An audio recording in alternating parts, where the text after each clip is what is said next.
Okay, good evening, everybody. Unfortunately, we're not going to have a quorum. Mr. Gonzalez informed us that he's still stuck at work, is not going to be able to attend. We need 4 members to form a quorum, and we had Mr. Bell, Mr. Green, Mr. Gonzalez, and Ms. Lucia Echauri, who said they would be attending tonight. So without Mr. Gonzalez, we're not going to be able to have the quorum. So unfortunately, we're not going to be able to hear this item. The way that it works is that now the item moves forward to the Planning Advisory Board because the Community Council meeting is an optional hearing. So the next meeting will be at the March 6th Planning Advisory Board for this particular item, which is our committees. The Lennar application, however, will also be deferred. The applicant had requested to defer the item to the Community Council that's going to be in March. And as of now, it's going to be at the March 23rd Community Council meeting. It's important for you to know, however, that it will not be at this venue. It will be at the Palmetto Golf Course. Unfortunately, the library was booked, so we couldn't book that meeting in March. So again, the Lennar application will be deferred to March 23rd, since the applicant requested to be deferred. However, the Archimedes application, which was scheduled for tonight, will go on to the Planning Advisory Board due to the lack of quorum. Rosa, let me please ask you not to be so hasty in declaring that you don't have a quorum. Is that I come from south of here, so I got here very quickly, but I know that traffic for some of the other board members coming from the north can be terrible, and they could easily be half an hour late due to a minor traffic time. So I would much prefer if we don't yet declare this lack of a quorum and give it some time. Oh, of course, and if the chair is fine with that too, we shall wait. Let me see, we had received, Neither the chair nor the vice chair are here. oh, I'm sorry.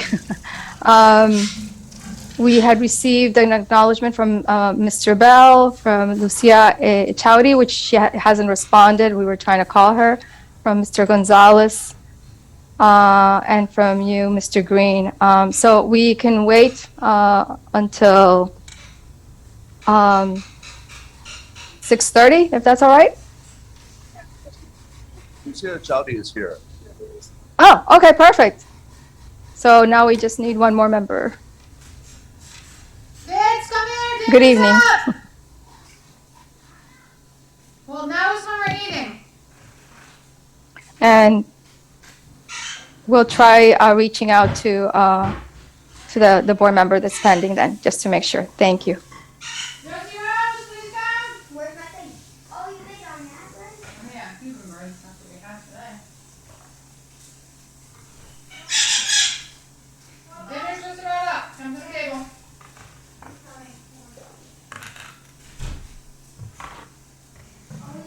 Do we have to sit at the table? Let's get to the table. Why can't I sit in the floor?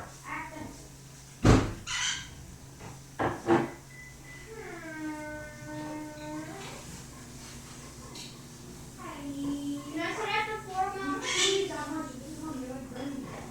Eating, not gonna be a plate.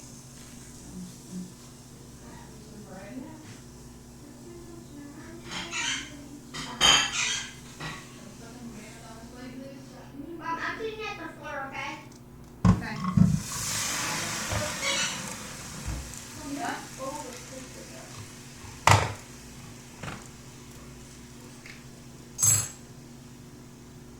Mom, can you cut off the tip for me?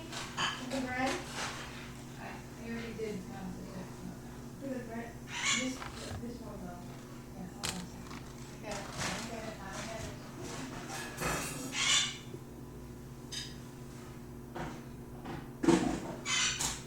Any butter or anything for it?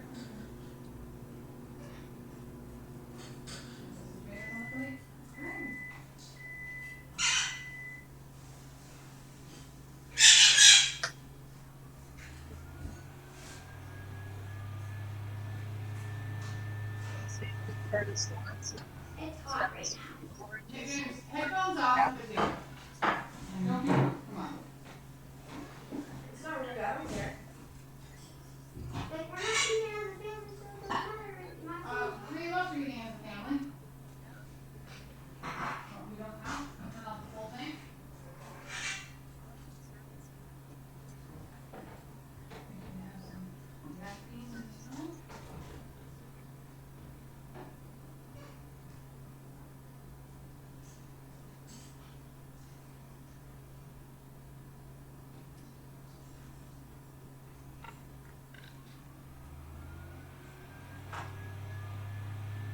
It's hot, Mom. It's like burning. I don't care, eat it and burn yourself, James. Goober. Goober. So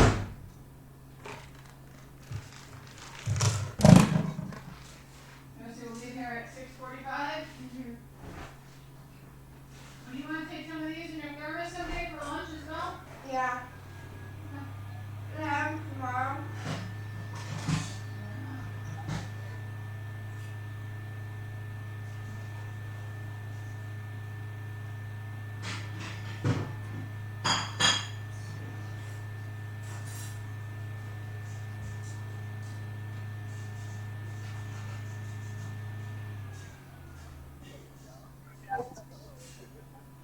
Yeah, can you make all the Cuban bread from now on? When we have Cuban bread. What? So when we have Cuban bread, yes. That's Cuban bread right there. Yes, but when we have it, I don't have it, then no. But if we have Cuban bread, then yes.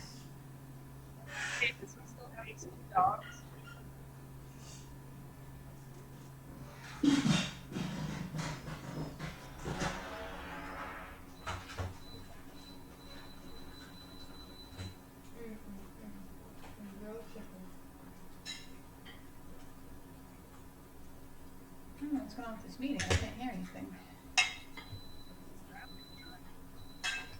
I'm trying to listen to the thing, and it's like there's no sound. Trying to watch Maddie's.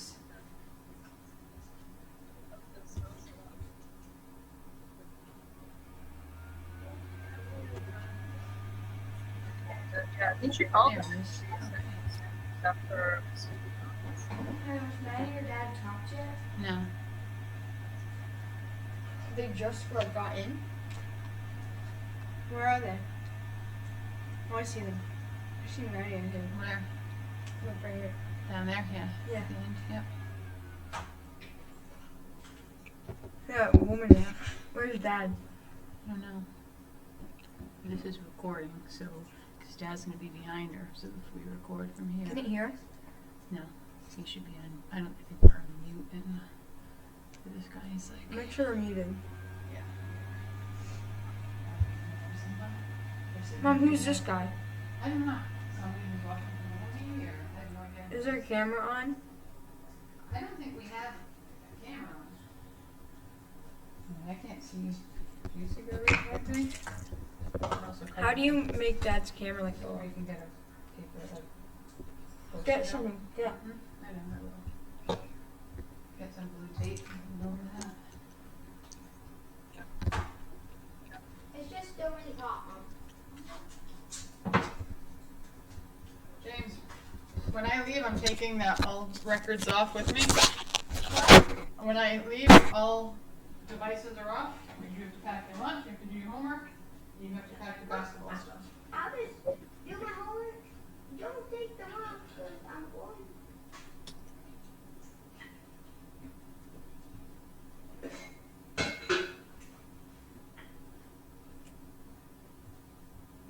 I'm going to do homework.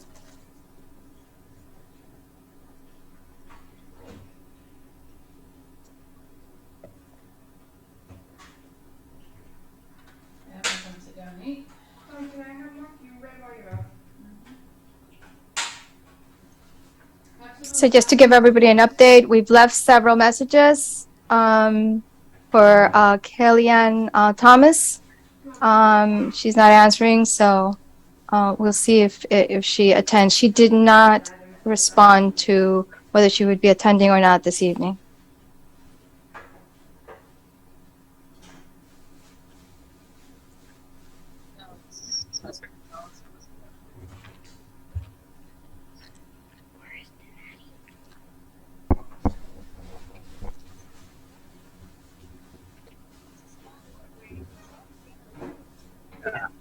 Are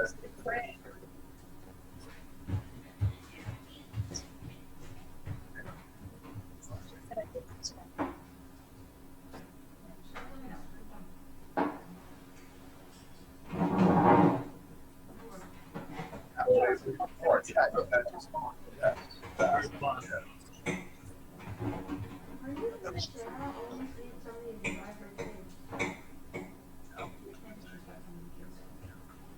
Ew. I don't have any more than anything.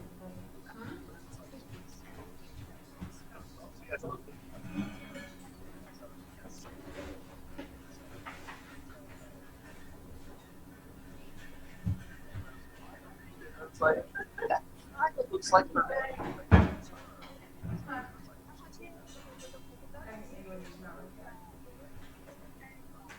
why does it have that texture? Yeah, I hate it. I bought it because I like the color, but I like Yours no. I just make this other is mine. mine. It's your other one. Too small. We drain through it.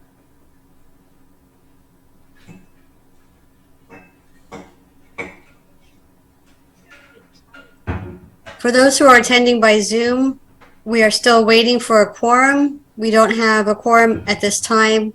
So I see that at least one person has their hand raised. So we acknowledge that we see you, and if the public hearing is open, you will be called on if there is a quorum. Thank you for your patience. What is this?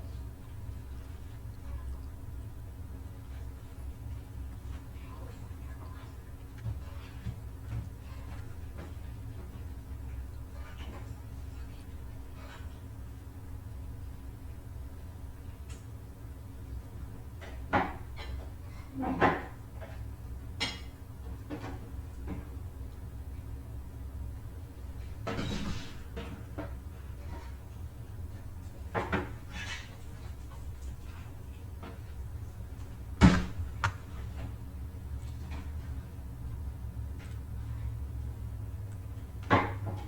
Oh.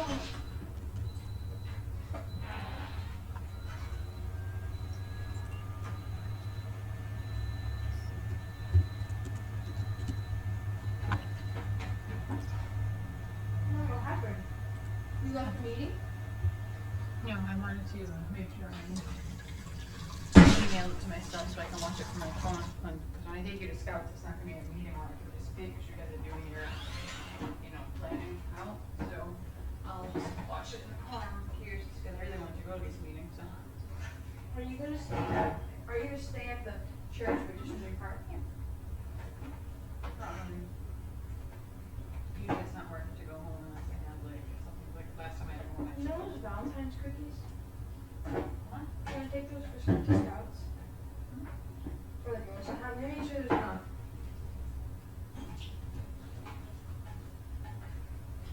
Thank you. Right, my homework.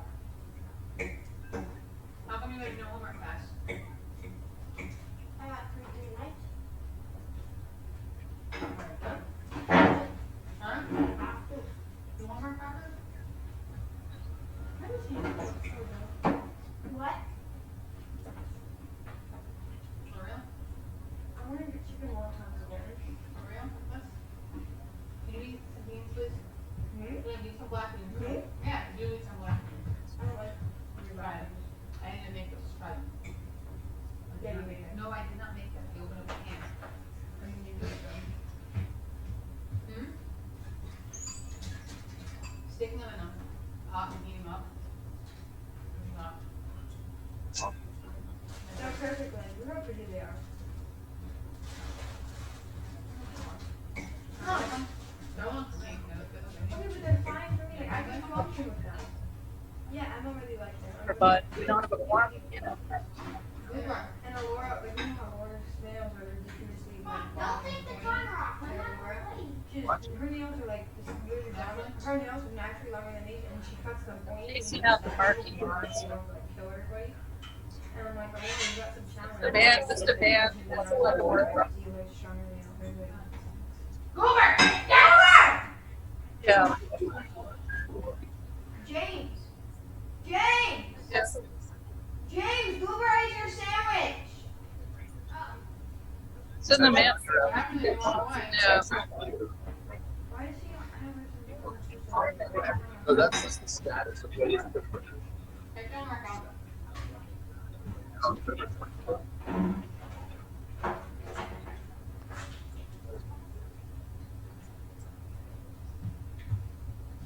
They can announce it, but on them.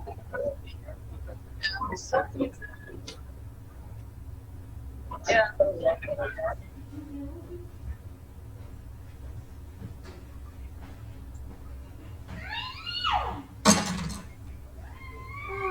No, please tell me we're stop it. Yeah. Yeah, go work. Get down. Once we determine if the quorum can be made or not, that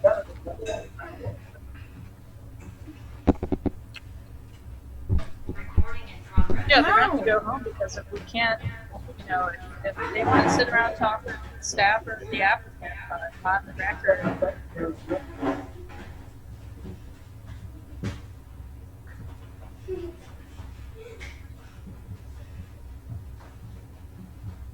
Well, either Rosa or I or Alex can make an announcement about that to let people know. No, I'll because bring back the extra. Mom said I can take Moose's house. I'm getting one cookie. I'll bring you back extra, but if the scout wants it, I'm not saying. For those of you who just joined via Zoom, we don't have a quorum at this time. We're waiting to see if we can achieve quorum. I see 3 hands raised, and if we do achieve quorum, you will be called to speak at the appropriate time. Rosa, the chair is here. Oh, Hey, Cleveland, I was just getting ready to call you. Cleveland? The chair is here. Rosa, the chair is here, so we do have quorum. Okay, perfect. Let me go cookie. I bought them for you. Thank you. Okay, here.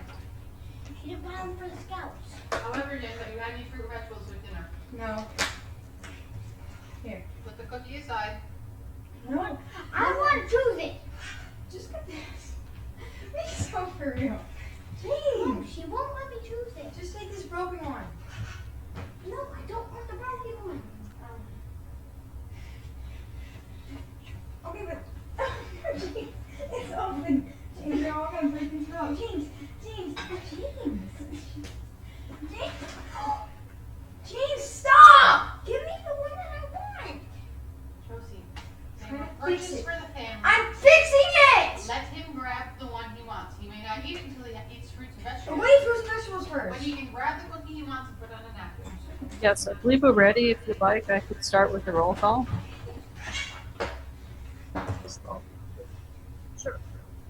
Stand for pledge.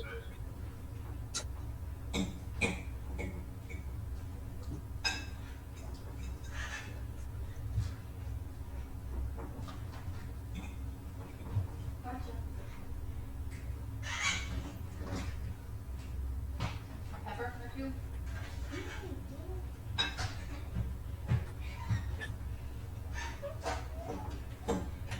Okay, for the roll call, Kellyanne Thomas, Raul Gonzalez, Lucia Echeverett, I'm sorry, Stephen M. Green, Present. and Wilbur Bell. Here. And Chair Curtis Lawrence. Here. You have a quorum, Mr. Chair.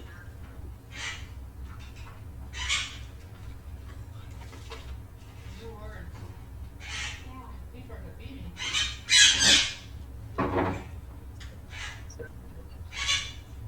Not very illustrated in front of you, Yes.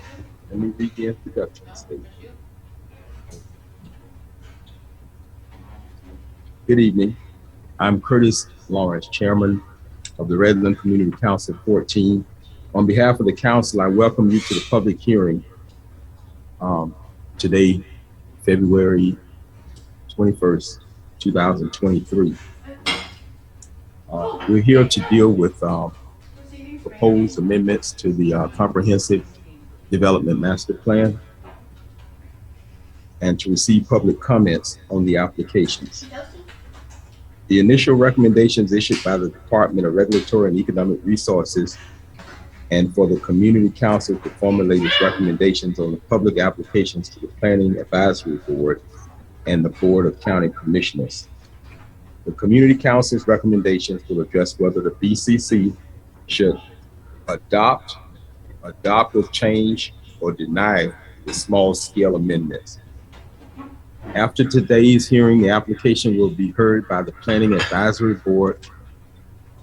I don't know if this date is correct, March 6th. Yes, that is correct. March 6, 2023. The Miami-Dade Board of County Commissioners will hear this application on April 20th, 2023. Now, I understand an application has been withdrawn from this process, which may be the reason why some of you guys are here. Is that correct? It's postponed, not withdrawn. Yes, I believe the applicant for the Lennar application, which is CDMP 2022-0018, had submitted a letter which was included in your agenda package, and they are here to request the application to be heard at your next community council, which I believe Ms. Davis had already announced the date, which would be March 23rd, 2023, 6 o'clock, and this is going to be at the Palmetto Golf Course, 9300 Southwest 152nd Street, and that is due to start at 6 o'clock again on March 23rd. Is anyone here for that application? You show by raised hand. Okay, you're welcome to stay and participate in this process and comment on any other application, but that one will not be heard this evening. Chairman, but you remember, just to amplify those remarks, I want those who are here for Lennar to understand that there will be no discussion about it whatsoever, no opportunity to voice a support, no opportunity to voice an objection, no comments of any sort. It is completely off limits for this meeting. If you were here for Lennar, you are welcome to stay for the Archimedes application, but if your only interest is in the Lennar application, you should show up at the next meeting when it will be on the agenda. Thursday, which is day after tomorrow, at the Palmetto Golf Course at 6 p.m. Oh, I'm sorry. March, I'm sorry. Give me the correct date again. Sure, the correct date would be March the 23rd, 6 o'clock p.m. at the Palmetto Golf Course, 9300 Southwest 152nd Street. Okay, I apologize. Through the chair, if I may, this is Rosa Davis. I would also like to add that the Planning Advisory Board meeting for that particular application would then be April 3rd, 2 p.m. At downtown. Also, I was informed earlier today that the board does need to take action on the request to defer. We don't have a report as things are still being worked out with this application. So it's just basically a formality at this point.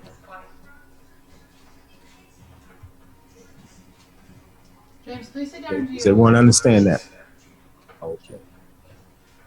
Nope.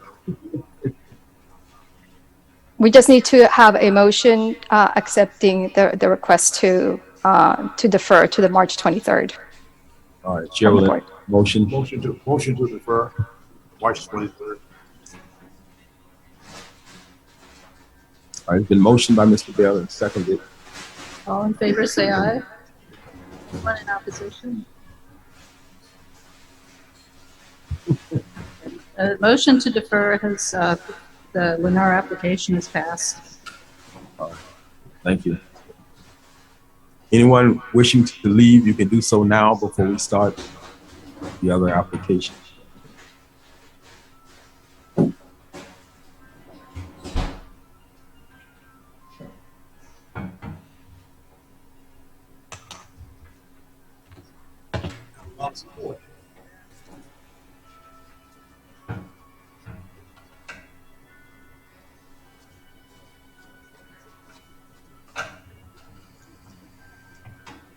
Okay.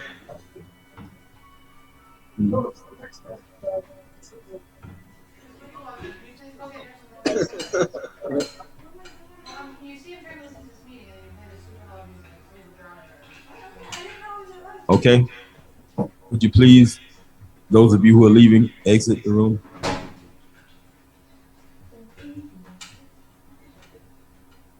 Okay.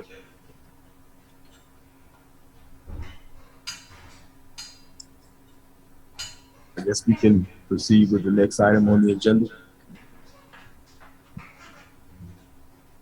The next item on the agenda should be the Archimedes application, which is CDMP 2022-0019. And I believe staff here is ready for the presentation. Excuse me, do we need to swear in first any of those who will be speaking? No, this is a CDMP. It's legislative, not quasi-judicial. Thank you all.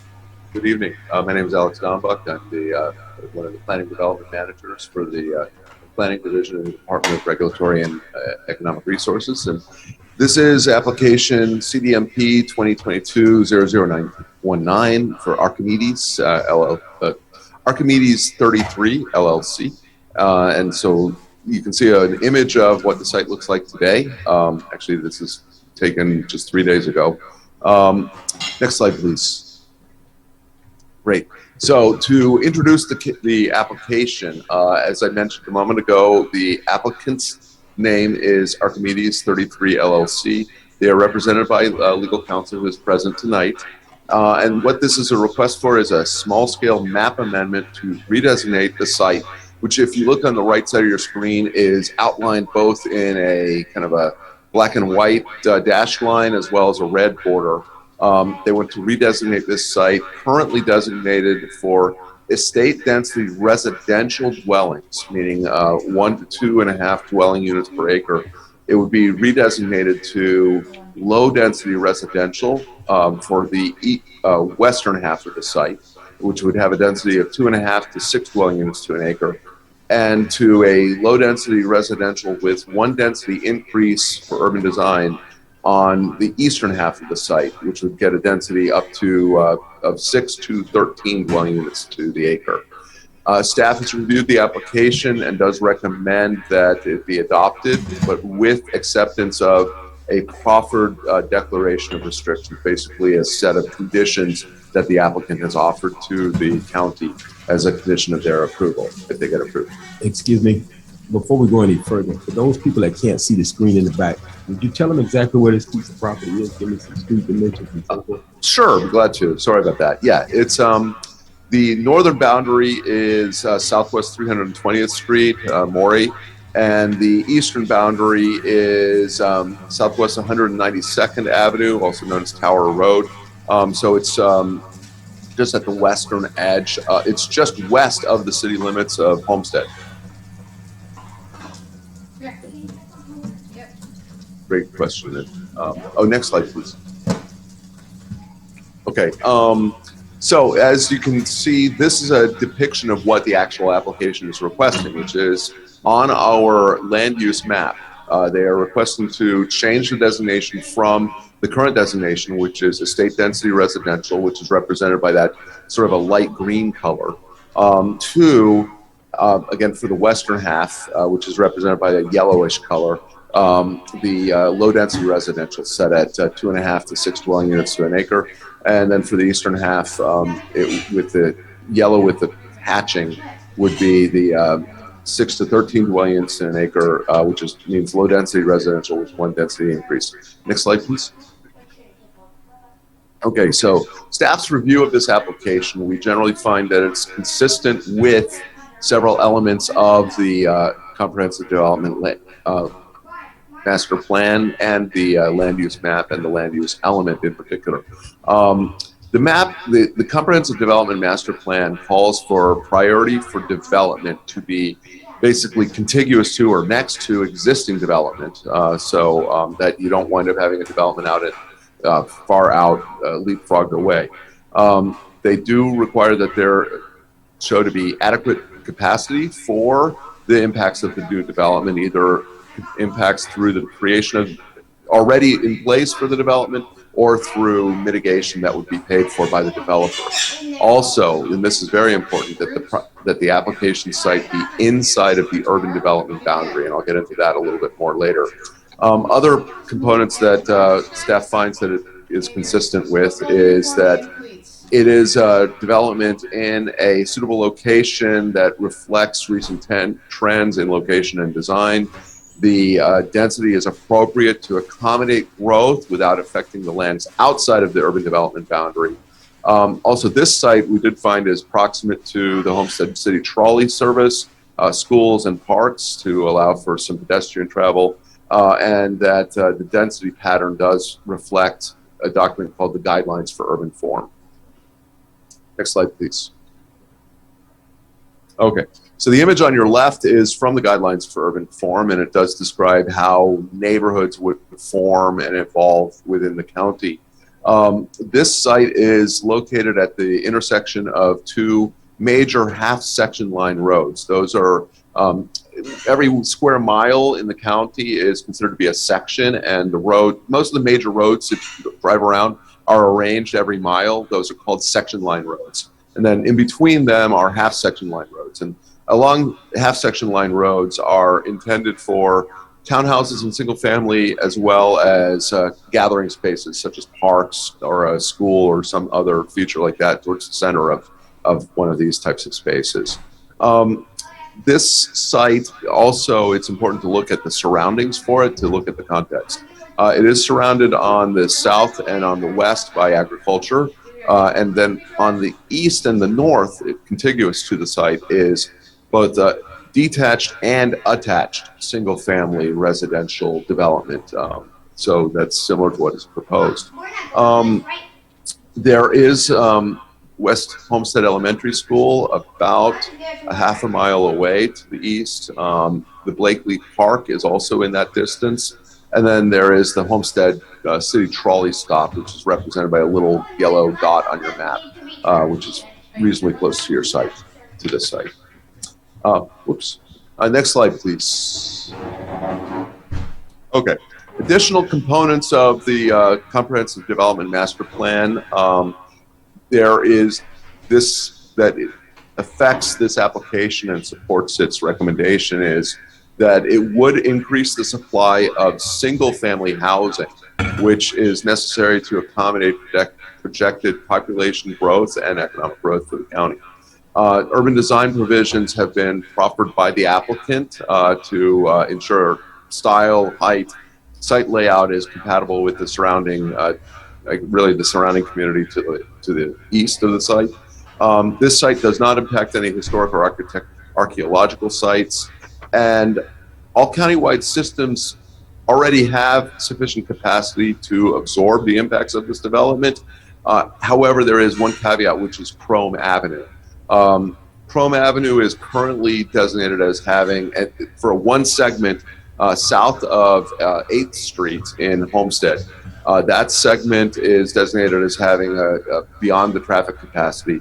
That means that the applicant would have to pay into a mitigation process to help improve traffic capacity in that section. I'm going to get into that on the next slide. So what the applicant has provided is a declaration of restrictions that offer or promises that this, if this were approved, it would be subject to these conditions. One is that they would have to provide a proportionate share cost to address Chrome Avenue. By the way, Chrome Avenue is an evacuation route, so that makes that this a particularly important thing to require of the development. Second, they are proposing to provide a tree canopy, of course at tree maturity, covering 30% of the land for all of the private on-site roadways. That's actually a goal that we have for throughout the county. Also, architecturally for the new buildings, there would be abundant window area on all the buildings, not just on the front walls of buildings.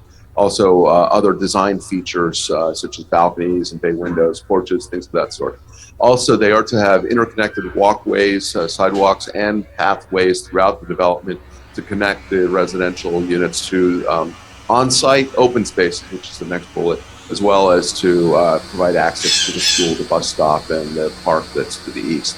Also, the applicant has pledged to comply with our provisions for affordable or workforce housing, which provides housing at affordable to incomes of 60 to 140% of area median income.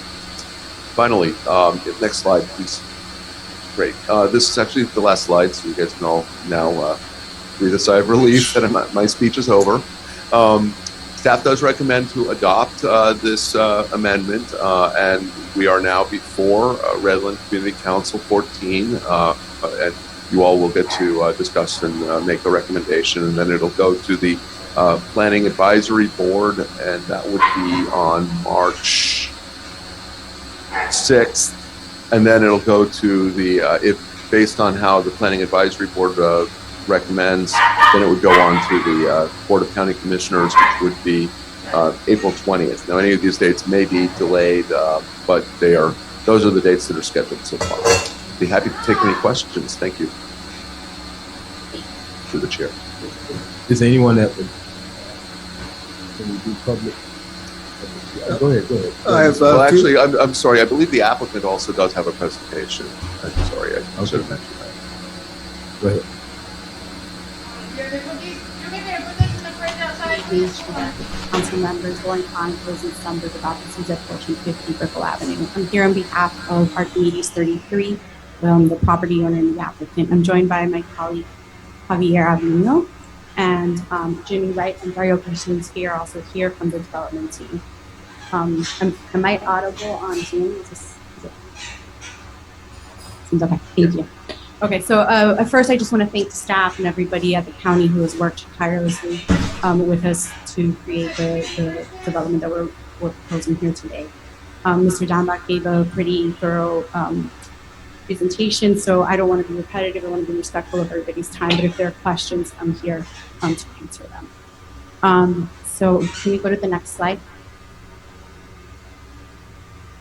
So this is the property, Mr. Dambach already introduced it. It's 40 acres in total. It's located south of Maui Drive.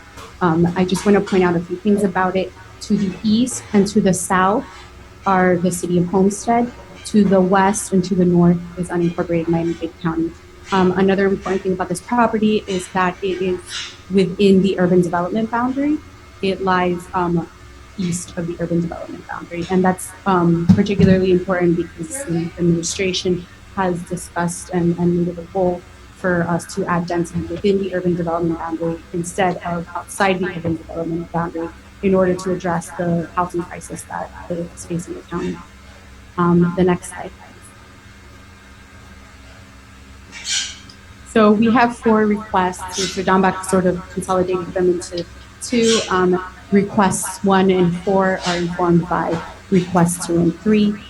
Essentially, parcel A, which is the western half of the property, we're requesting to have it redesignated from the state density residential to low density residential. Parcel B, we're requesting for that to be redesignated from a state density residential to low density residential with the density increase. And Mr. Dambach spoke a little bit about that, and I'll give you a little bit more details about that in a second. Request 1 is, for this to be processed as a small scale amendment, and that's a product of the fact that this is under 50 acres, this is 40 acres. And then the last request is the acceptance of our profit declaration. So as you all know, CDMP applications can be a little bit tricky because we don't have the pretty pictures and the site plan to present to you. So it's sort of abstract. So in order to give you all some adequate assurances about what it is you're approving, we are proffering this declaration of restricted covenants. We're also going to be back before this board on the rezoning application. We'll have a site plan at that time. So you'll have like your second bite of the apple at that point. The next slide, please. So that's the property there outlined. To the west, that broken line is the urban development boundary. You can see that it lies east of that. You can also see that adjacent to the property are properties that are in yellow, and that's the low density residential that we are requesting for the property. You can also see that there are just a few blocks east of that, some properties that are that dark orange, which is the medium density. That is far more density than we're requesting for this property. Next slide, please. So this is the map of our proposed application. It looks a lot like the one Mr. Dombach just showed. The crosshatched area is the higher density area. I want to make sure it's understood that in order for us to achieve that higher density, we have to comply with all of the urban design criteria that we've worked out and are part of our covenant. If we do not comply with those urban design criteria, we essentially can develop that at the yellow, which is the low density residential, assuming our application is approved. You can go ahead and move to the next.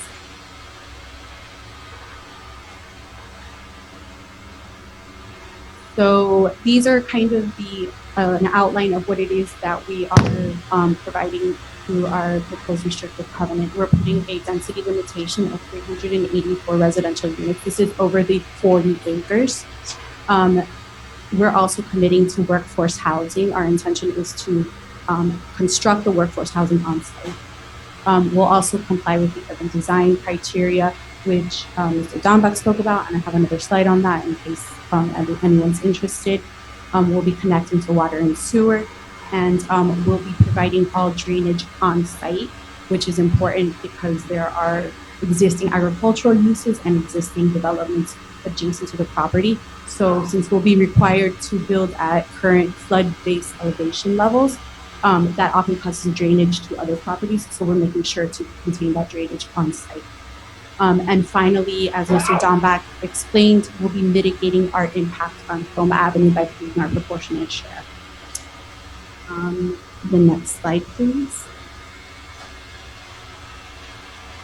So these are the urban design criteria, just generally speaking, to which the applicant has committed. I can go into specifics of any of the language of these items if they're of interest to you, but just generally speaking, the urban design criteria include commitments regarding open space, defined blocks, edges, interconnected street networks, human scale focal points, walkability, sustainability, arterial roadways, blazing, architectural style, street furniture, lighting, crosswalks, parking, recreational amenities, and street planning. Each of these criteria were discussed in great detail with staff, with the different county departments, to make sure that what resulted was something that would bring about the goals of the county's urban design manual.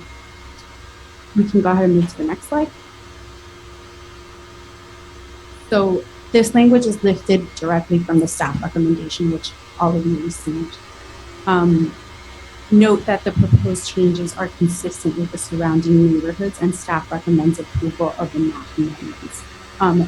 The proposed changes are consistent with the land use policies, and the staff report that you've received is substantial competent evidence on which you should base your recommendation. Next slide, please. So I want to thank this board again for your time and your feedback. We welcome any comments. If there's anybody here from the community who'd like to provide feedback, I do have a sign-in sheet if you'd like to meet to discuss the proposed amendments. And with that, what I'd just like to reserve a few minutes for the rebuttal. Thank you. Anyone else on the applicant's team would like to speak? You had a question, comment? I have a few questions of fact and for clarification. First is please confirm for me, the way I read the application is that currently 101 dwelling units could be there, but if you add the workforce provision, there could be up to 480. So we're talking about an increase from 101 to a maximum of 480, and that's hidden within the application, but that is the number that I believe is correct. Right. For comprehensive development plan purposes, the limit is 384. The workforce housing component comes from the zoning application. So ultimately, if we were to take advantage of all of the workforce housing bonuses and density, it could reach, I believe, 400. So, okay, so that's, so I'm correct in that regard. It's bizarrely hidden in there. Second, traffic. So the increase in traffic was not based on the 480, it's based on a smaller number. And if you look at the table given on page 19-33 that projects where traffic would go, it seems to be completely out of touch with what I know about the area. I live not that far from there. I'm familiar with it. I knew that property back when the Stranos farmed tomatoes on it. I was actually surprised when Leonard bought it. I thought he was going to grow limes there. I'm surprised he wants to turn it into housing. I'm referring to the principle behind Archimedes, Leonard Abbas. And if you look at page 19-33 with the traffic flow, I don't understand two things about it. First is that it has the majority of traffic going west-southwest. West-southwest means that people will be driving to and from the Everglades National Park entrance. I don't believe them. It doesn't seem to me that the majority of traffic is going to be going to and from the Everglades National Park entrance. Secondly, is given that the goal is to have workforce housing, one of the primary drivers and needs for it are those people who work in the Keys and cannot afford housing there. They're going to be going south-southeast, but that has the least amount of traffic flow shown in table 3. So I would like a justification for having people going to and from the Everglades and workforce not going to and from Key Largo.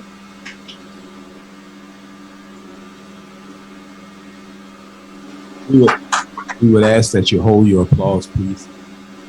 I have many more questions. Let's just start Mr. with Green, those. who are you directing your comments? Who you want? That is directed either to planning or to the applicant's traffic consultants. Our transportation planner is on Zoom. Okay.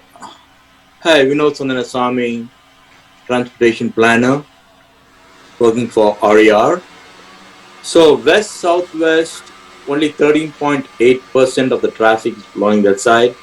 And the traffic distribution, we get it from the transportation model, which the TPO maintains. Let me interrupt you. I know you get it from the model. I know this is published. My point is it's dead wrong. Well, that's the model that we use to develop a long-range plan. Right, you're telling me that you use a dead wrong set of numbers. Please justify the numbers you've given other than telling me you picked them up from a publication. So west-southwest has got 13.8%. So the north-northeast has got 26% of traffic flowing. And you said the majority is west-southwest. That's not the case. West-northwest is the majority, where 35% of the traffic is flowing. So if you look at the table 3, you can see those numbers.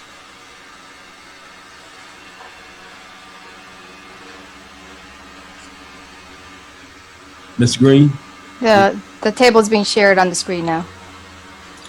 So if you look at this table, the majority of traffic is going in the north, west-northwest, almost like 36%.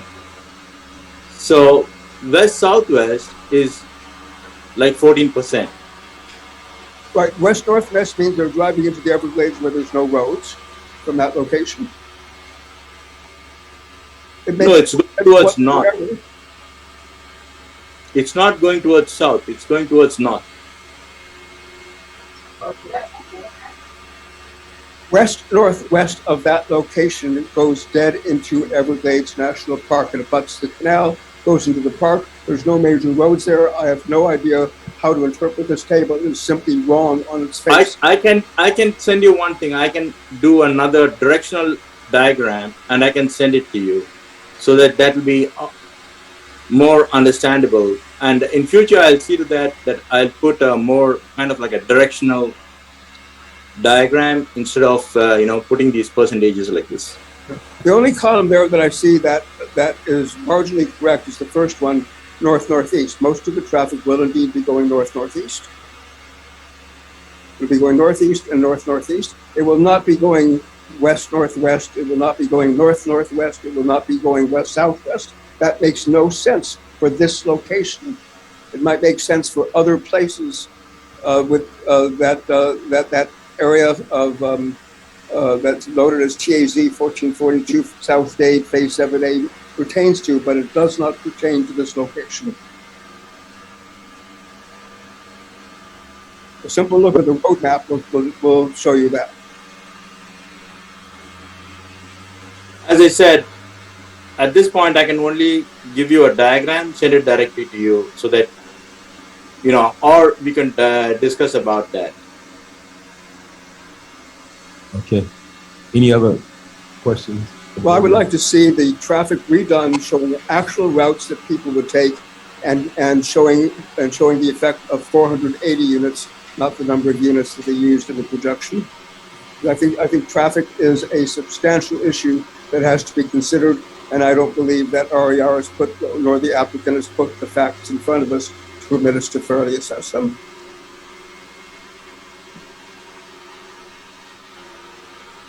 Any other questions, comments from board?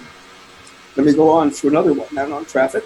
My understanding, and I may be very wrong on this, so I'm hoping that there'll be a correction, is that if in fact the applicant pays money to mitigate the Chrome Avenue overload, the additional overload beyond its, that goes beyond its current tour level of service, in that section below, south of 312th Street, also known as Campbell Drive and within Homestead, is that there is no obligation whatsoever for the county to actually spend that money on improving that road. It simply goes into a county fund for general road improvement. Am I wrong on that, or is it actually directed specifically towards improving that stretch of road? Actually, since I understand what you're trying to say, I hope you can hear me. I hope I'm not muted. So, since this is a concurrency failure, the money will directly go for that road.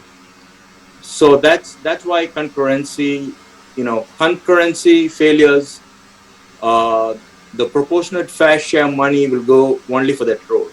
How will it go for that road, given that road is within the municipality of Homestead and it's a state road? How does paying money into the county improve it? Say that again. I think what he's asking you is what kind of safeguards or rules are in place to assure that the money is going to that particular stretch of road. So the whole concurrency policy is, if a roadway fails and we have determined that roadway is failing and we collect money for that particular roadway, it has to be spent for that roadway. So that's how the proportionate fair share works. Basically, yep. So there is no obligation for any particular kind of improvement. It's simply money going into a pot that may have some kind of restrictions on it. There's nothing that substantiates any plan or promise to actually make an improvement. Is I correct in that? Well, I think what you're talking about is you're talking about the roadway impact fee. For the roadway impact fee, the county collects money and it's put in a pot, and there's no obligation for us to spend it on a particular project. But for the proportionate fair share, we collect money for this particular road and it is spent on that road. So for this particular project, it will be spent on that road. By whom? By the Public Works. So the county is going to spend money on a Homestead municipal road and a state road? I've never seen that. Well, we'll have to get into an agreement on that to improve that road with the city and the state. We have done that in the past. Well, Mr. Green, I think you're just going to have to take your word for that. Any other comments? Anyone in the audience, would you step to the podium and give us your name and address and voice your comments. Through the chair, if I may, this is Rosa Davis again on Zoom. I'd like to address the question of the workforce housing. So essentially, the workforce housing, it's a bonus, which means that it's calculated at the time of zoning. It's not calculated at the CDMP level. So that's why you see that the impacts at this stage are done strictly with the CDMP. Once it goes to zoning, when they will formally be requesting the workforce housing and providing more detail, that's when that commitment will be will come forward, and they will specify specifically how many units will be provided for workforce housing, et cetera. So that's the reason why it's not there, because it's considered a bonus.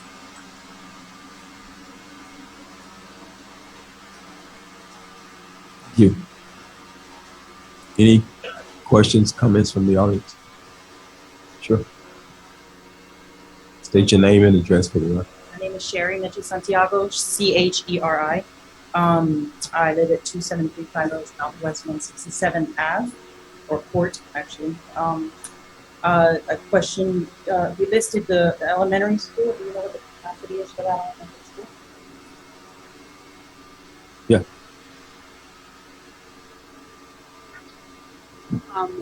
The elementary school and the middle school both have capacity. I didn't mention, I believe that was Mr. Dombach, but they both have capacity, and there's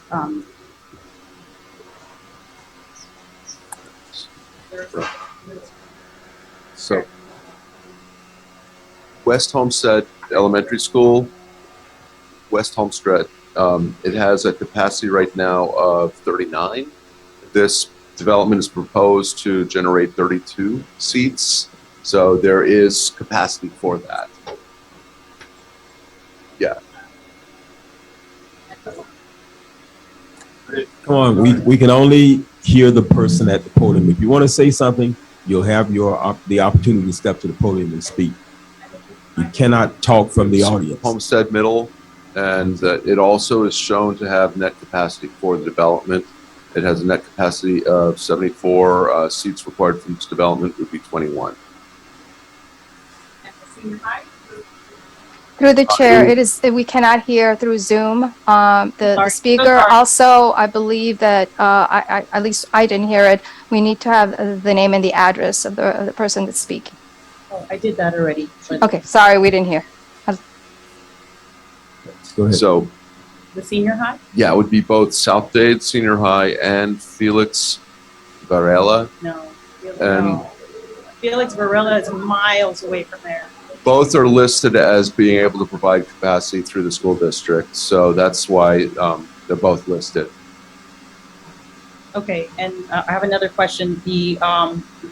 You mentioned that there's a trolley stop there. Do you expect the workforce people to actually use the trolley as their transportation? I mean, where are they supposed to catch public transportation? There is the trolley station. There is a trolley stop about a quarter mile east of the site. There is also a bus service through the county's transit about a quarter mile east of the site, I believe, also on 320th Street. So those are available as public transportation options. Now, obviously, how an individual is going to choose to travel is based on their needs, but those are what are available at this time. Okay, but the point of it is if you're trying to mitigate traffic and saying that you're providing for workforce people, these workforce people need a wait. So it's either A, they're going to have a car and they're going to add traffic, or right. B, there's got to be some. I know for a fact that the trolley doesn't go very far, and people right. aren't working in Homestead. These people are getting on the highway. This highway has never been like it is now, and people aren't working in Homestead. That's the problem. The jobs are not in Homestead. People are moving to Homestead and then traveling out, apparently west, southwest, and west, northwest into the Everglades to work. But this is not, it's not feasible what they're proposing, the amount of people that are there to the traffic that's coming there. There's nowhere for them to go but north to go to work. Okay, we want to ask that you limit your comments to a couple of minutes because we have quite a few people in here. Just step to the podium. Hi, how are you doing? Thanks for having me to speak here. Dr. James Eric McDonough. I live at 32320 Southwest 199th Avenue. The famous bar of William Shakespeare said, "What is it a name? That by which we call a rose, by any other name would smell as sweet." I would inform this council that that what we call feces, by any other name would stink just as bad. Now, I'm all about the First Amendment, and I understand that people have a right to call their company any name they wish. However, as a scientist, I take affront to calling their name Archimedes. Archimedes is famous for his principle of buoyancy. This will sink us. Chrome. Chrome's just been repaid. What are they going to do? Make it 3 lanes in each direction? There's not enough money. The Chrome's already overfilled. Today, heading east down Mallory, I saw traffic from 192 Avenue all the way to 187th Avenue at the light. It's already back 4 or 5 blocks. We're going to add 480 new houses here. Again, this will sink us. Archimedes is about buoyancy and lifting us up. This will sink us. The Redlands is dying. I understand that Homestead and their council people like to take money from developers and they'll sell out anything in Homestead. This is the Redlands. The Redlands needs to be maintained. When we paved over every last inch of farmland, Mexico decides they don't want to sell us avocados anymore. Where do we eat from? Where does the extra water come from? Where do our animals go? Where is there any green space left? I don't have any questions, but I can tell you this is absolutely horrible. And I will work to gather all my 60,000 followers on True Homestead to do everything we can to vote every politician that continues to give to developers out of office and replace with people who will serve our needs. Thank you. Anyone else wish to speak? Step to the podium. Step to the podium. State your name and address for the record. Hello, my name is Madeline McDonough, and I live at Southwest 32320 199th Avenue. Madeline, to the phone, the microphone, so it's close to your mouth. I was born and raised in Florida, and I need you to hear what I have to say. It hurts me deeply inside to see the farm fields and groves around me leveled to create drab cookie-cutter developments packed with more high-density housing. I am 11 years old, and I have loved to look up into the sky at countless stars since I was 4. But now every day I see less and less stars than the day before. If we continue this unchecked development, what will happen to our wildlife? Where will they go? Building more houses reduces critical habitat, increases the number of endangered endemic species we have. And what about our food security? As you continue to pave over farmland, what will we all eat? There's only one way to save Florida, our home, and it starts with you. Therefore, I respectfully request that you deny this zoning change. Thank you for your time and allowing me to speak. Thank you. Anyone else?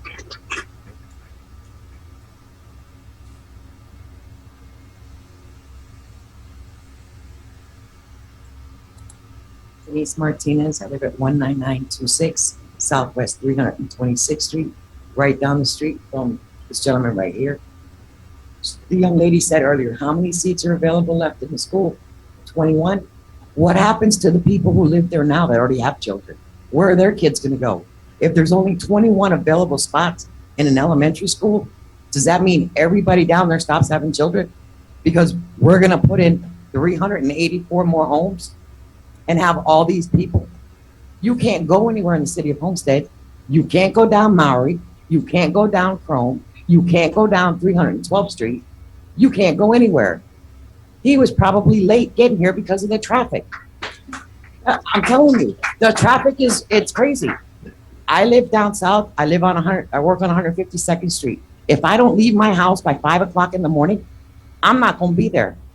People who live south and work north, if they're not on the turnpike by 5 o'clock to be to work by 9 o'clock, they are late. This is absolutely insane what you people want to do. The abundance of housing that you want to put down into Homestead, it's ridiculous. There's nowhere for these people to go. Where are they going to work? You guys really need to think long and hard. Because there's a project out there on 167th or 162nd that the developers paid, what, $5 million for it? It's in foreclosure right now. What are they gonna do with that? There's 4 houses sitting. It's in foreclosure for $465 million. What's gonna happen? I don't want 484 new neighbors. That's not why I moved to the Redlands. The zoning is what the zoning is, and it needs to stay what it is. It does not need to be changed for the developers to pocket their money, because they ain't gonna give it to me. They're not gonna improve my roads. Chrome Avenue, that money that this gentleman was talking about, it's not going to Chrome Ave. It's gonna go to every other county road except for where they're telling us it's gonna go. Think about it long and hard, please do. Thank you. Anyone else wish to speak? Good evening. My name is Cody Peniston. I live at 27510 Southwest 164th Court, Homestead, Florida. I want to read you guys something. I've been doing a lot of research, and this is not the particular thing that I'm here for, but I wanted to sit and learn and watch. But I've been doing a lot of research on a lot of what's going on in our town. I read something that said, at some point, the negative congestion effects associated with density will begin to dominate the positive effects of development. When is enough enough? We understand that we need people, or we need houses for people to live in. We understand all that, but we moved to the Redlands to have the space, to have something that is not left anywhere else in Dade County. And sure, there's capacities in schools, and those, you can show all those road facts that you want to show. But at some point, the level of service of those children and the level of service of us as commuters in that traffic, we suffer from all of it. There's too much going on. There are multiple projects everywhere. We cannot sustain this. We know the farmland is going to get built on, but don't force it in this way. There is too much density already. We cannot take any more. Thank you.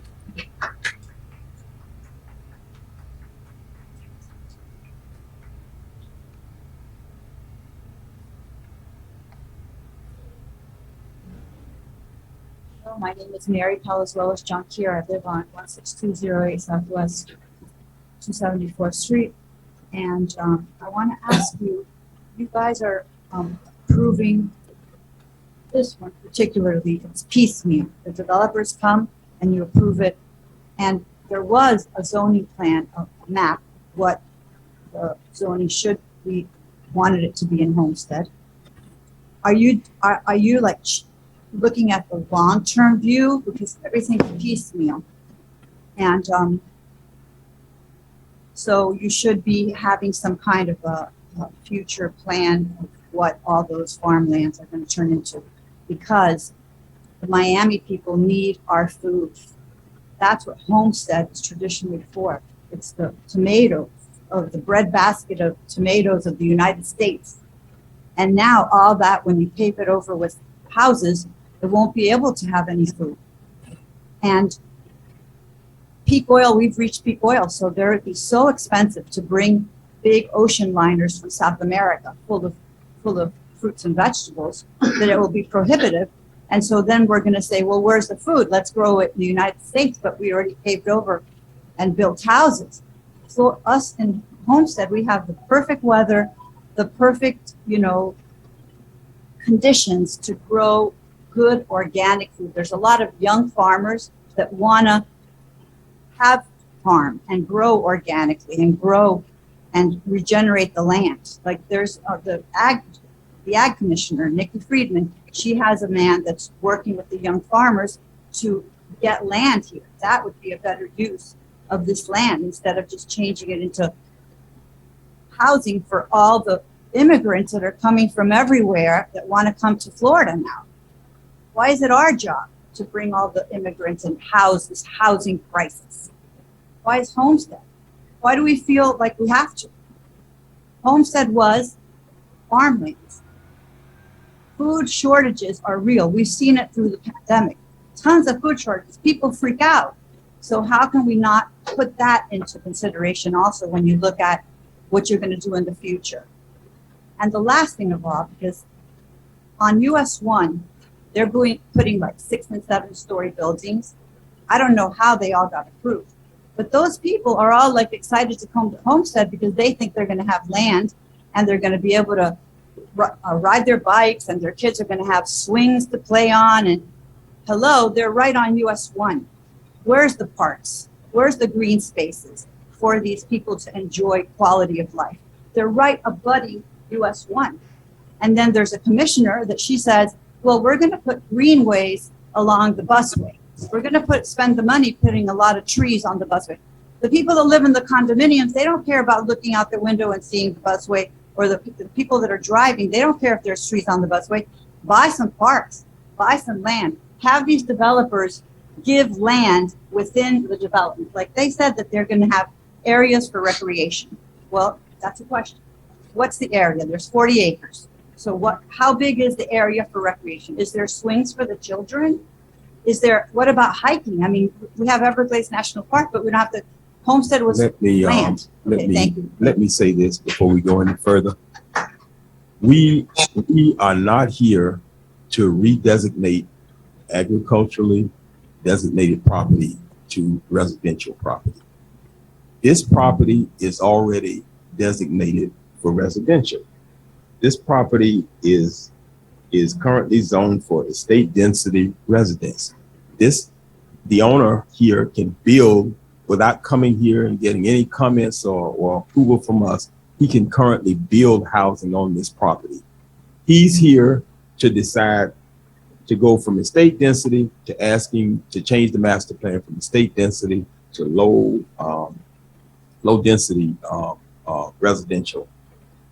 And I would ask you to explain exactly what we're dealing with, land use. And as far as the number of units to go on this property, we're not here to decide how many units are to be put on this piece of property at this time. That is a separate application, which you all will have a chance to come back and make some of the comments that you've made this evening. We are not here to decide that.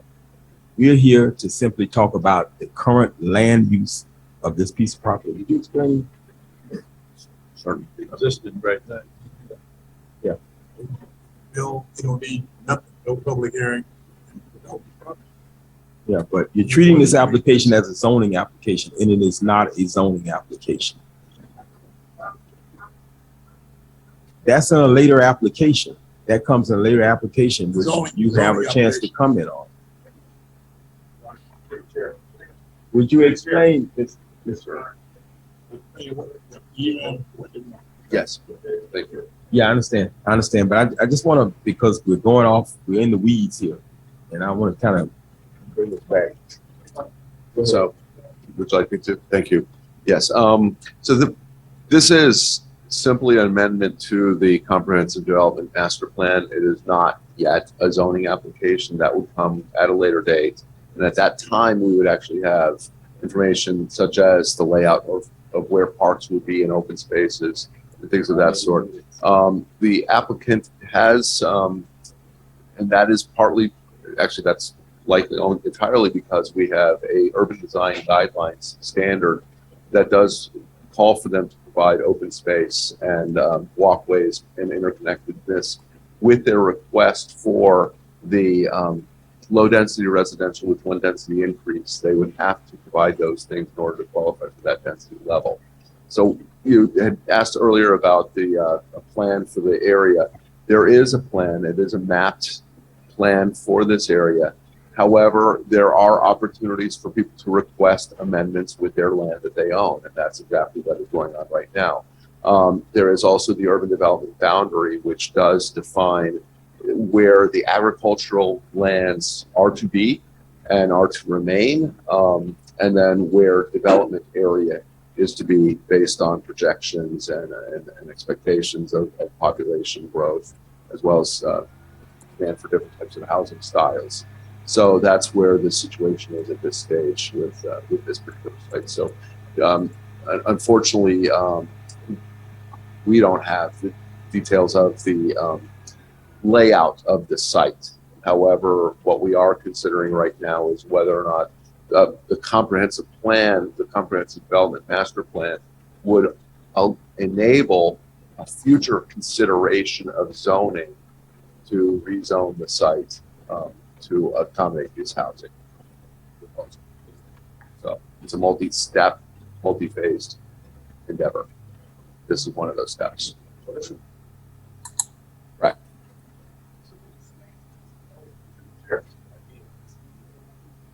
Yeah, I understand. He's not speaking. All right. Go ahead. Now we're going to take a few more speakers, and then we're going to go to people on Zoom and hear them. Sure thing. Good evening. My name is Ernesto Chauri. I reside at 27610 Southwest 153rd Court. Even though that I understand that this is not a zoning hearing, however, we keep hearing back and forth that it's going from low density to high density. So in fact, we are talking about that. On the other hand, also, if I may ask, any of the party that is proposing this, do any of them live in the redlands? Because if you don't live in the redlands, you cannot understand our frustration to begin with. The other thing also is that south of Campbell on Chrome, it is impossible to add roads. It is impossible to add lanes of traffic. So if they're trying to sell us on that, it is already stale. Okay, so they may want to keep it. Maury, east and west, where are you going to add lanes? Where's City Hall going to go? Are they going to put a road right through City Hall? You can't add roads there either as well. And if I may use also the slides you guys were using a little while ago, we can see the plot of land that you're talking about, and you see that adjacent to that is agricultural land. And when you see that agricultural land, right on one of the boundaries, there's already high density. Why is high density already there? Because it has been allowed to become high density. If we keep allowing them to encroach, sooner or later, they're going to get all the way into the Everglades. Needless to say that we're a state that we're known for what? We're known for aquifers. We're known for our waters, right? Our water supply. And if I may add, I want to read something from the EPA that I got myself, and it reads as this, and this is right from the EPA.gov.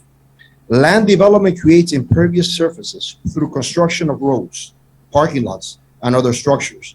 Impervious surfaces contribute to non-point surface source of water pollution by limiting the capacity of soils to filter runoff, affect peak flow and water volume, which heighten erosion potential and affect habitat and water quality.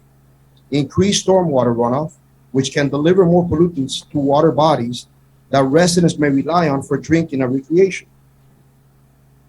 Storm runoff for urban and suburban areas contains dirt, oils from road surfaces, nutrients from fertilizers, and various toxic compounds. Affect groundwater aquifer recharge. Point source discharge from industrial and municipal water wastewater treatment facilities can contribute also to toxic compounds and heated waters.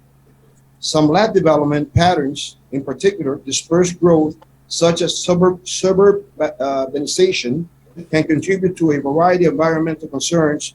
For example, some land development patterns, in particular, dispersed growth, such as suburbanization, can contribute to a variety of concerns. Increased air pollution due to vehicle use results in higher concentrations of certain air pollutants in developed areas that may exacerbate human health problems such as asthma. Land development can lead to the formation of heat islands, domes of warming air over urban and suburban areas that are caused by the loss of trees and shrubs and the absorption of more heat by pavement, buildings, and other sources. Heat islands can affect local, regional, and global climate changes. So this is not only affecting the residents, it's affecting governments working on what? On the farm. So it's happening. So if we allow for this to happen, these are folks that are getting paid by the hour, 100%, whatever it is. It's their business, it's their jobs. We decided with it, unless we stand and draw the line, pushes. Like we've heard from most of my neighbors here.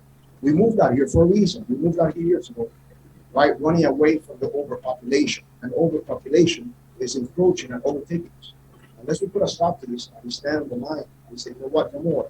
There's plenty of lands elsewhere that they can build, closer to the turnpike, east of the turnpike, elsewhere, north. If people are traveling north, which that's where the jobs are, why don't they build north? So what is it with the area? What is it that they like? All right, I'm going to ask that you wrap it up now. Yeah, of course. Thank you. That'll be it. Thank you very much. All right. We're going to take two more speakers, and then we're going to whoever is on Zoom. Michael Bramlett, live at 16310 Southwest 282 Street. There's one thing that's missing from the reports that we've all heard, and if anybody can answer this question, I'd be all ears to hear it. How are we doing with county resources other than schools and traffic? So if you look at my address on a map, I live across the street from South Dade Park. I am the guy that usually calls the cops when they're in the park with air rifles shooting at the signs, or when they're in there after dark. That park is hours or sunrise to sunset. They'll sit in there till 2 a.m. before anybody shows up to clear the park out. Generally speaking, it's normally quiet nights, but like I said, every night or every so often, we have an issue out at the park. Miami-Dade police are backed up so much that the guys that arrived 2 hours after I called for an air rifle were so tired that they could barely get out of their car. They had been on multiple calls and, were just exhausted. A lot of these guys will talk to you. If you stand around and talk to these guys, all it takes is for one traffic accident or for one serious incident somewhere in our area, and they're backed up. They do not have the resources and they're already swamped. So if we get an accident, which happens on a daily basis, as you know, that requires more than one police officer to arrive, we call 911, we could potentially be looking at serious wait times, right? So how are we doing on those county resources? Fire rescue included. We don't usually have too many fire rescue issues. I don't have much complaints about them, but I know it's coming. So we're talking about an increase of 120% in houses based on the changes that they're asking for. And as you said, this is a multi-step process, and we're probably on step 120 on your multi-step process for the zoning. So we are talking about zoning. So again, it isn't in any of the reports that we've seen. How are the county resources? Thank you.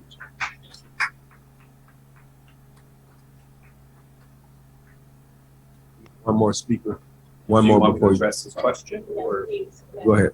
because there are reports, staff can address this as well, but there are reports from police, from fire, from parks, from solid waste that all provide comments and feedback. The police one in particular specifically indicates that current staffing accommodates any increase in volume for calls of service. So that's from police. There's similar memos from No, it the doesn't. others. It says you need 2 more police officers. The memo that we have indicates that the current data of police staffing and population is examined to project an increase. You're not in reading the calls full information. There's another place there where police clearly state additional officers are needed. I'm not seeing it in the report that I have in the back end, but if there is a need for 2 officers, the project has to accommodate those needs. And there are reports from all of the various departments.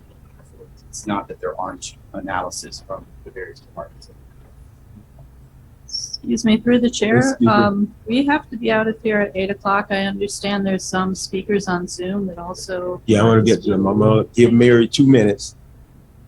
2 minutes, Mary. It's hard, but Okay. All right, comment that I heard earlier, I believe made a comment that. Mary, name and address. Oh, pardon me. Mary Waters, 13600 Southwest 229th Street, Redland. That this area is already designated estate density and for housing, which obviously it is. However, what that number is if you built it based on the estate density residential allotment, that's 101 single-family homes. So what the applicant is attempting to do is change the zone. It plans to upzone so that we can get the additional homes. The actual number. I was is- simply pointing out that no, I- regardless of what we do this evening, the applicant has the right to build those 100 homes on the property without getting anybody's permission. Yes, and I agree. I agree. All right. I agree. He is Okay. right. Yes. So that's my point. If you want to build homes, why can't you just stop and build 101 homes, which is what it is right at this moment designated to have? You literally are on ag land on the west and on the north. You've got city of Homestead properties, I believe it's on the south. You've got some high density to the east side. Only thing that makes me think that this would even be possible is the fact that it is inside the UBD. And as we know, majority of the properties that are being bought to build housing is in South Dade, Southwest Dade, because land is cheaper. Nobody's going to go to Pinecrest and try to put up 400 homes that couldn't afford it.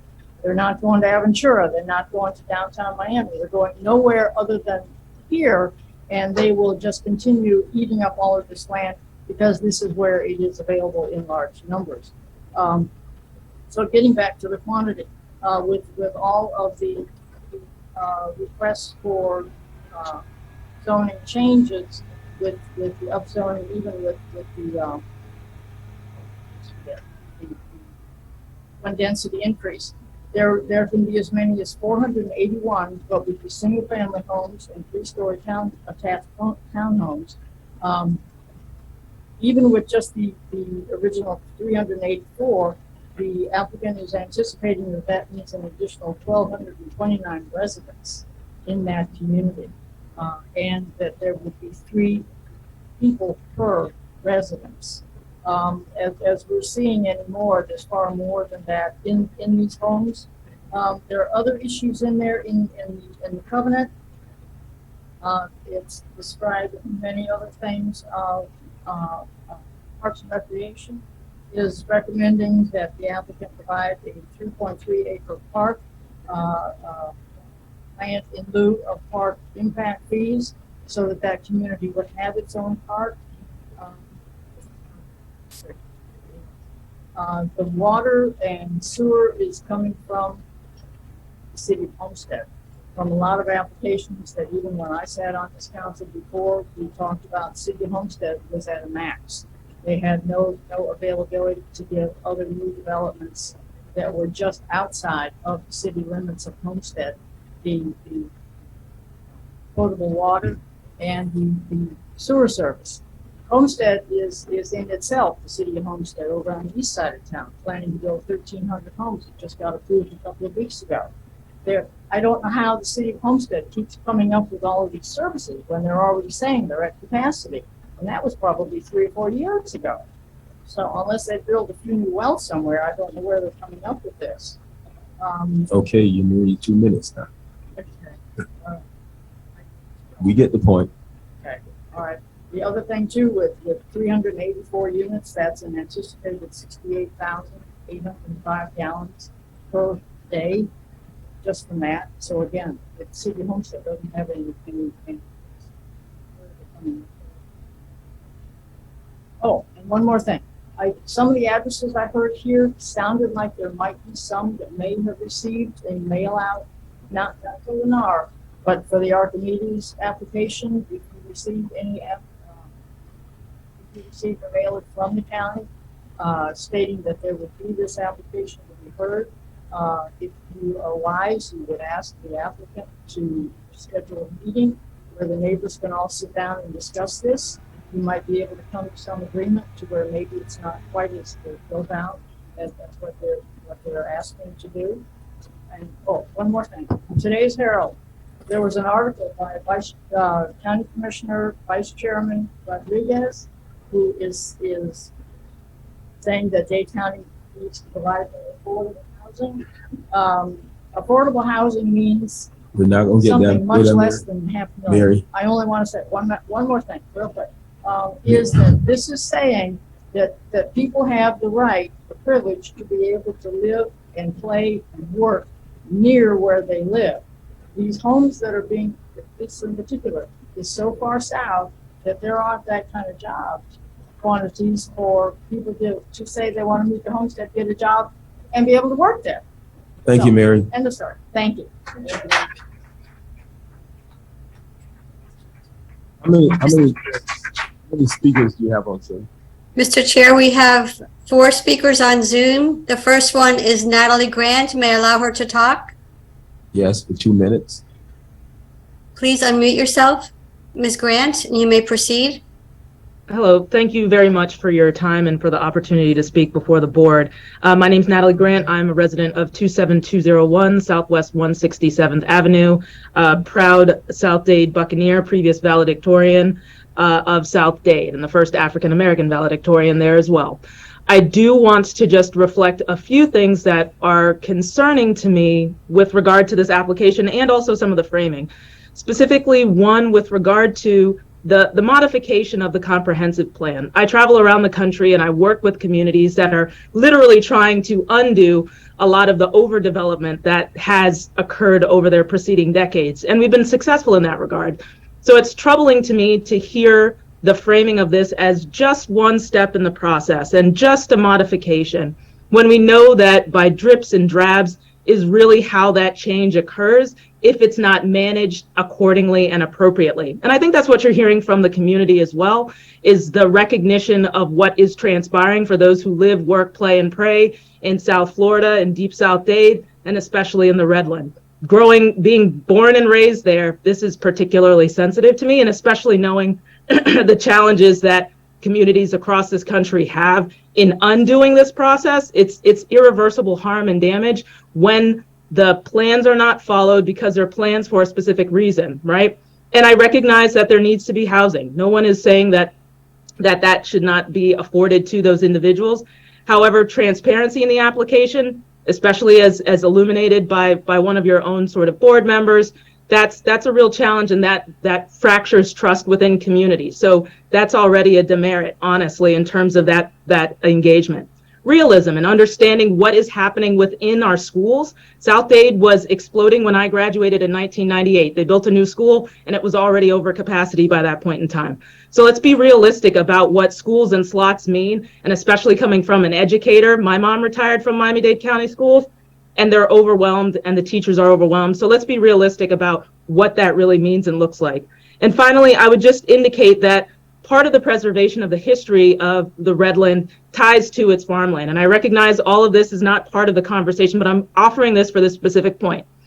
When I worked on some of the farms and working with Farm Share, it should be noted that much of the sort of excess produce does go to support our shut-ins, elderly folks who have limited means and resources.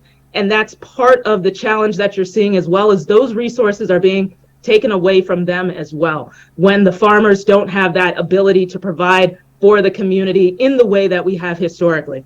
So I just offer that for your consideration, and I appreciate the time before the board, but I do just want to emphasize that nationally, and especially with the funds that are coming from the federal government, run diametrically opposite to a number of the activities that are occurring in Deep South Dade. Thank you for your time.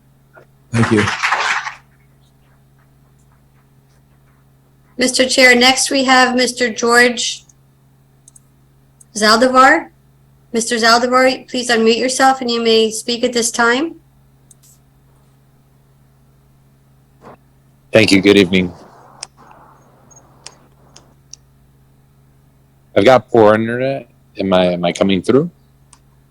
Yeah, I can... Go ahead and speak. I just wanted to mention that we're setting a bad precedent, pretty much allow every developer to upzone from the current existing density on the developments within South Dade. This is what troubles me. Do I have to give my address? Please.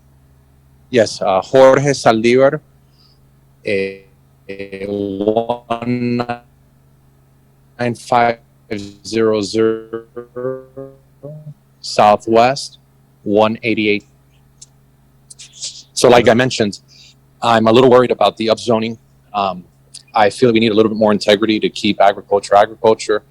I want to look forward to buying my 5 or 10 acres so I could keep that integrity of agriculture, not to convert this into an event venue or any of the other questionable activities that I see happening on agricultural land. I support bona fide agriculture, and thank you everyone for showing up to this meeting. I'm happy to see all our community. Thank you. Next speaker. I'm against, obviously. Mr. Chair, next is Karen Grant. Ms. Grant, please proceed to speak. Unmute yourself and go ahead and talk. Hello, my name is Karen Grant. My address is 27201 167th Avenue, Homestead, Florida. it disheartens me to hear the zoning that's occurring in South Dade. I am a graduate of South Dade. I learned to drive on a John Deere tractor. I was very much a part of the agricultural community. The whole point of Redlands is the farming and agricultural community. I understand growth is imminent, but I have to voice my concern with allowing it to be more of an urban type area instead of having houses 2 acres or 5 acres. We're losing the luster of the Redlands, the whole point of why my parents moved here, and why I see so many of my friends that had graduated fleeing to North Florida, extremely North Florida, just so they can have land and have the nature and breathing fresh air.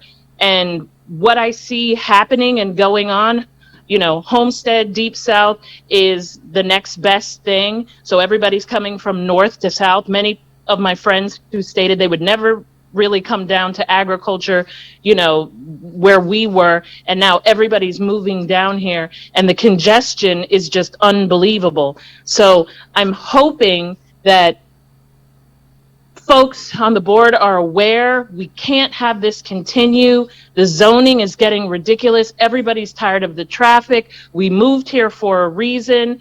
You know, God bless farmland, or at least some wide open spaces. Thank you. Thank you.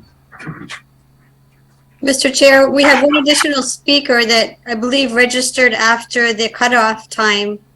I could allow her to speak, but the room needs to be vacated at 8 o'clock and you have 12 minutes left in your meeting. Would you like me to allow Vanessa McDonough to speak?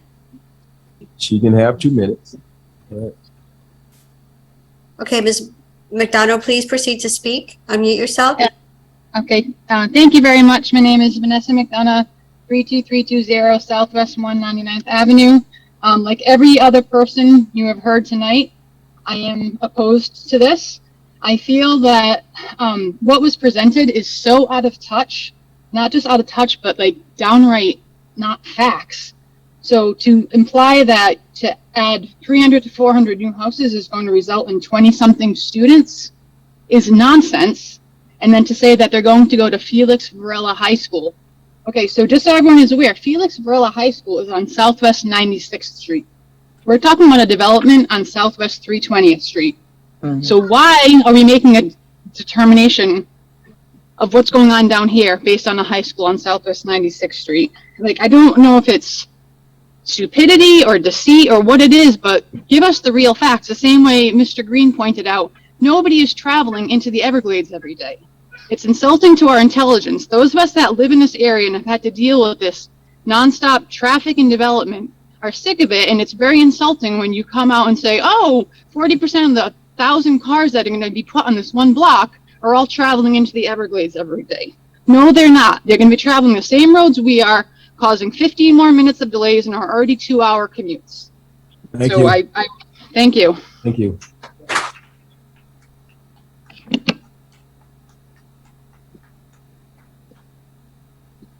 Well done, Jared. It's closed. That is, God, Nikki does it so eloquently. How the frick did she do that? How did she? I mean, I get it from a more, I'm a more.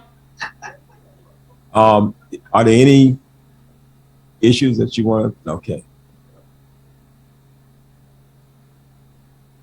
Now, would you explain to us? I'm sorry, through the chair, there was one more person who registered late. No, we're done with that. We're done. Okay. We're done. Would you explain to us, somebody on staff here, exactly what our options are here? Because this is not a zoning hearing, like I tried to explain before, where you can approve or deny. You want to explain our options here?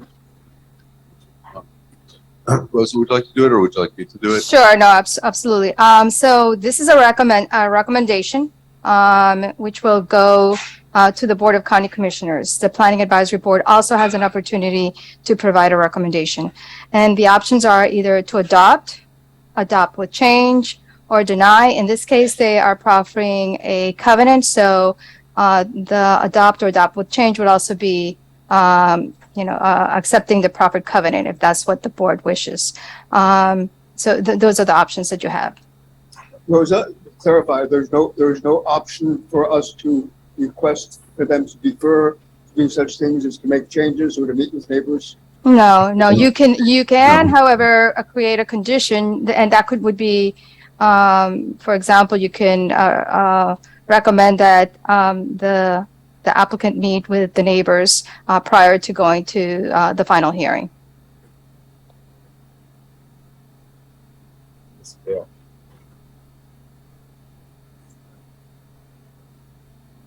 Chair will entertain. Chair will entertain a motion. Not accept the proper character of the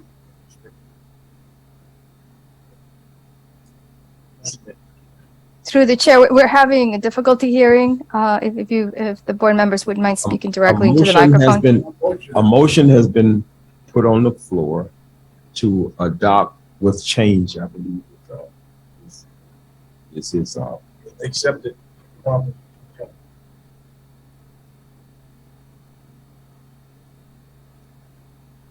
Is there a second? Excuse me. There's a motion on the floor. Is there a second to this motion? Is there a second?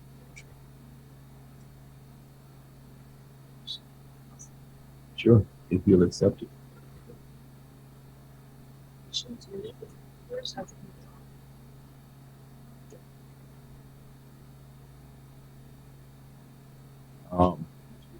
Again, I'm sorry, through the chair, we cannot hear. If the board members could speak directly into the microphone. Council member has asked if we move to adopt with change, can we require that this developer meet with the neighbors? You can make it a condition. What would be the change that you're recommending? To limit the number of units? Okay. You can proffer those conditions, and then the board can act on it. Obviously, the applicant will need to comply with these if they agree as well, because remember, yours is a recommendation. So. Yeah. Okay. He accepts the friendly amendment to his motion. So we have a motion and a second. Was there a second? Yes. With the conditions to meet with the neighbors. They should bring a report with that. Okay, and through the chair, the motion is to adopt with the declaration of restrictions and to also meet with the neighbors. Do you want to say prior to the final hearing? To require that they meet with the neighbors prior to, yeah. Bring a report from the neighbors. Okay, I'm also hearing you wish to have a report from the neighbors. If that is allowed. If you could clarify what that means. She'd like to know what the result of that meeting is. Okay. We can provide you with the information once they meet. However, you're not going to be able to hear this item again, so just keep that in mind. Well, we hear until the zoning. Right, it'll come back as a zoning application. And we can approve or deny it. Approve or deny it at that time. Or make changes to Mr. it. Chairman, I don't believe that's the current process. I think the current process, if it goes. But let's before carry the this motion county first. commission, that the zoning application is heard there at the same time. So we will not be able to hear any zoning application. It will simultaneously both the CDFD change and zoning at the county commission. No, Mr. Green. This is not a concurrent application. Rosa, if you don't mind elaborating on That's correct. In order for an application to be processed concurrently, the applicant would have had to request that at the time of application, and we would need to have an active zoning application. And as of now, there is no active zoning application, and the request was not made. Therefore, it's not a concurrent process. So they will be processed separately. Yeah, a separate application will have to be filed for zoning. Coming here. Now, there's a motion and a second on the floor, and we dealt with his unreadiness. Do you have an unreadiness as it relates to the motion, not the application, the motion? Yes, to the motion. I am opposed to the motion, and let me give you the following reasons. Excuse me, you'll have a chance to vote on the motion in a minute. I'm not, this is not a vote, this is my discussion of the motion. We have an opportunity to discuss the motion prior to the vote. My discussion is that Chair calls for the vote. I do not believe that it meets the LU 8A, even though it has been so stated by both the applicant and by RER. LU 8A requires that any such project include projected availability of service and infrastructure capacity. I don't believe that they've shown that, particularly with respect to traffic, possibly with respect to schools. In addition, it requires maintenance of quality of life. I think we've heard from residents here that it is not consistent with maintenance of quality of life in the Redland. Let me also add that there is one element that has not been included at all in the discussion with respect to LU8A, and that is there's an issue of what is meant by public service or by service. Hospital facilities. Homestead Hospital right now does not specifically qualify as a public service, but it is in fact a community hospital, even though it's not a government hospital. Its emergency room was built to handle 20 people at a time. They currently have a capacity of 70. A standing number of people waiting in the emergency room of 70. I unfortunately know this firsthand from having been in emergency admission this past week.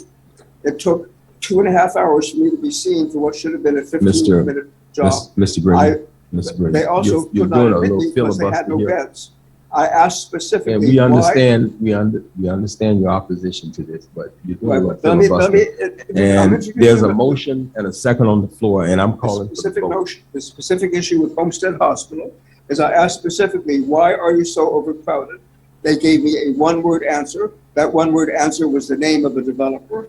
They say nobody has consulted us with regard to our ability to handle the increased population. So I don't believe that this application is consistent with LU8A.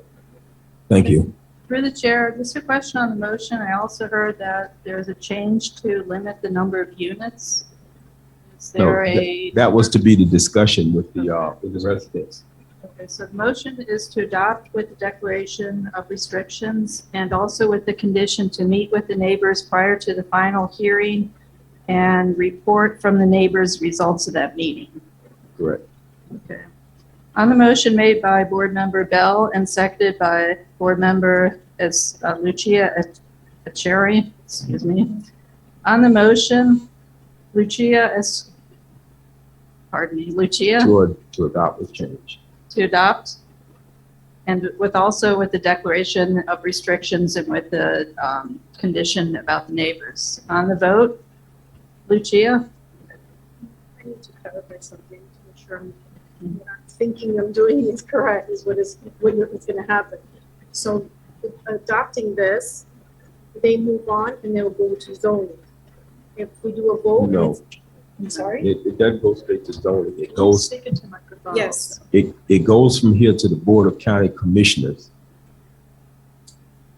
Would you explain the If process? I may, one through more the time? chair. So this application for the Comprehensive Development Plan Amendment will go from this board to the Planning Advisory Board, and then it'll go to the Board of County Commissioners for adoption, and then a separate application would be submitted for zoning, and that would then be brought through to this board and through and it's a separate zoning process. When it comes to the amount of units, where can that be? That's now or then?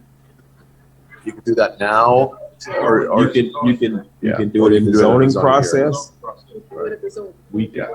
Or you can make a recommendation now. You could make that recommendation now too. That is why I said the item for discussion when they meet with the neighbors was to compromise and come to an agreement on the number.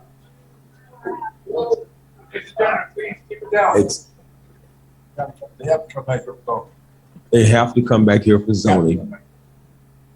And at that time, you people, if you live in the affected area, you will receive a notice. And at that time, they will have to come back and let us know exactly what they're planning to do with that property, how many houses, the general layout and so forth. And there, you can make all of these comments, including the ones Mr. Green made, are appropriate at that time. No, it won't be approved. It will not be approved.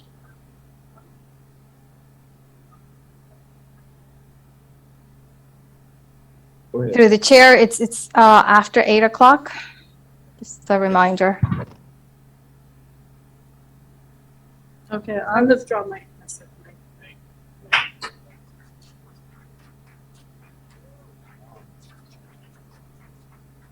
I second the motion. Okay, so the motion was still made by Board Member Bell to adopt with the declaration of restrictions and also with the condition to meet with the neighbors prior to the final hearing and report back from the neighbors. And that was seconded by Board Member Lawrence. That's correct. Okay, on the motion, Ms. Lucia? No? Stephen Green? Opposed. Wilbur Bell? And Chair Lawrence? Yes. Okay, that's a tie vote. So is there another motion?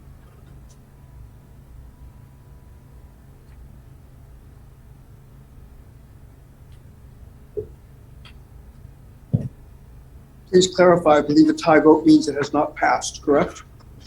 That is correct. A tie vote means that there's no recommendation being made by this board. So unless there's another motion. Right, and through the chair, if I may, what will happen is that on the report, if it remains a tie vote, what will show is that there was no recommendation from the board, as Ms. Stillings noted.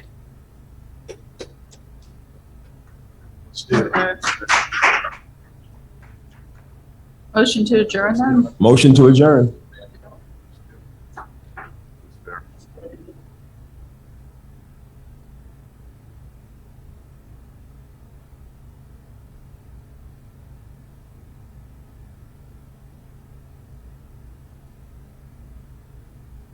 Thank you all very much.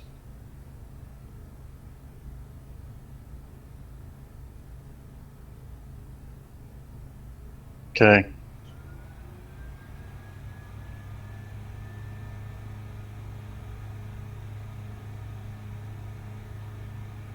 Good night, everyone. Thank you for joining us. Good night. Good night, Cindy. Okay. Good night. Night. Glenn, I will call you. Yeah. Okay. Bye, Great. everybody. Thank Thanks. you all. Bye.